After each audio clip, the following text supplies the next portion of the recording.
다음은 프로세스 엔지니어의 또 다른 업무 분야인 제조원가 개선입니다. 앞서 설명드린 것과 같이 제조원가 개선은 같은 양의 주제품 생산을 함에도 불구하고 스팀이나 아니면 연료와 같은 운전 비용을 최소화하기 위한 활동입니다. 제조원가를 개선하는 데 있어 공장 운전에 대한 지식뿐만 아니라 대학교에서 배운 전공 지식이 다방면으로 활용됩니다. 여러분의 이해를 돕기 위해서 제조원가 개선의 몇 가지 예를 들도록 하겠습니다.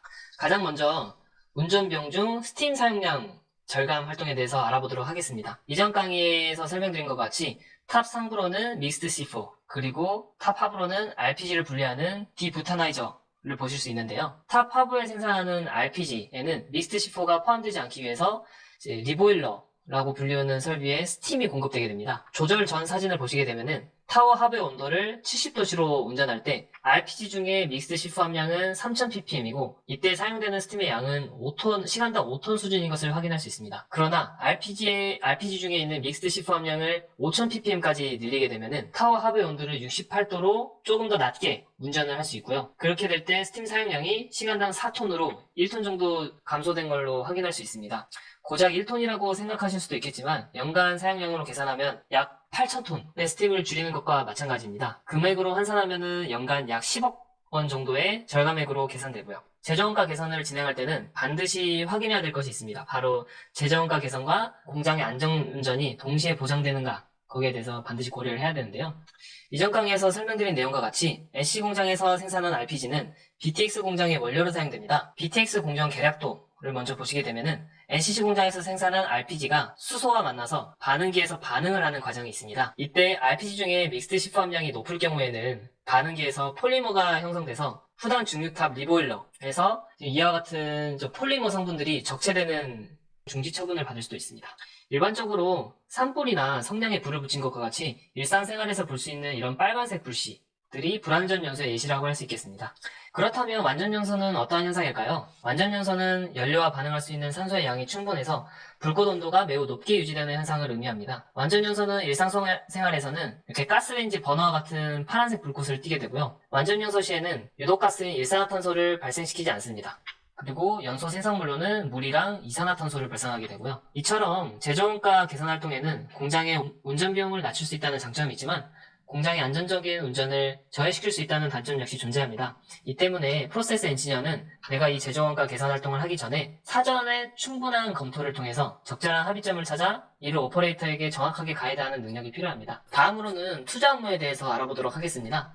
투자 업무 역시 프로세스 엔지니어의 가장 중요한 업무 중 하나라고 할 수 있겠는데요.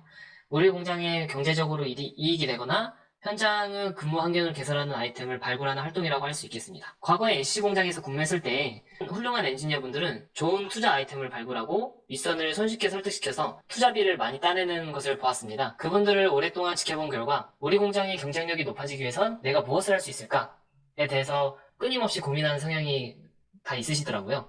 이 때문에 저는 훌륭한 엔지니어가 되기 위해서는 항시 본인의 공장에 대해 관심을 갖고 꾸준히 새로운 기술을 배워야 하는 직업이라고 생각합니다. 여러분들이 이러한 마음가짐을 갖고 향후의 업무에 임하게 된다면 아주 유능한 엔지니어가 될 수 있을 거라고 생각합니다. 투자 업무는 성격에 따라서 크게 세 가지로 나눌 수 있는데요. 아래 그림을 보시게 되면 시간당 에틸렌을 10톤을 추가로 생산하기 위해서는 20톤 정도의 그런 에틸렌을 정제할 수 있는 증류탑을 도입을 해야 되고요. 그리고 증류탑에 필수로 동반되는 오버헤드 컨덴서, 그리고 리보일러, 리플럭스 드럼, 리플럭스 펌프와 같은 설비를 사이징하는, 크기를 결정하는 활동을 진행합니다. 설비의 크기를 결정하는 과정에서 충분한 검토가 필요한데요. 설비를 불필요하게 적용하게 되면은 투자비가 많이 소요되는 위험성이 있고, 그리고 설비를 너무 작게 적용하게 되면은 바틀렉이 해소되지 않기 때문에 설비의 크기를 결정하는 과정에서 충분한 검토가 필요합니다.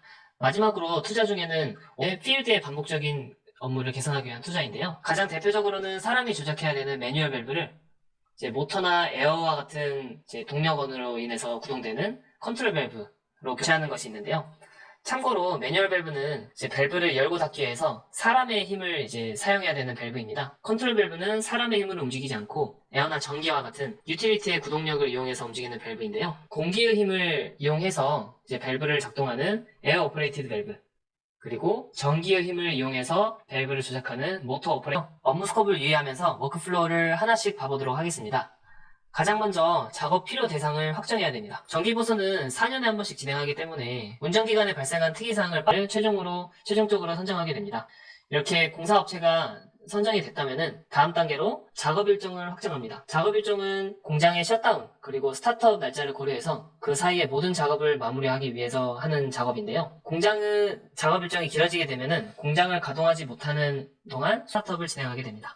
애쉬 공장에서는 전기보수 때 어떤 작업을 하는지에 대해서 조금 더 상세하게 알아보도록 하겠습니다. 이제 두 가지 예시를 좀 들어봤는데요. 왼쪽에 보시면은 크래킹 히터, 코일이 보이실 겁니다. 일반적으로 코일은 곱게 이렇게 지금 이런 애들처럼 펴져야 되는데 코일이 수명이 다하거나 아니면 국부적으로 운영 중에 가열된 부분이 생겼다면은 사진과 같이 구부러지는 부분이 발생하게 됩니다.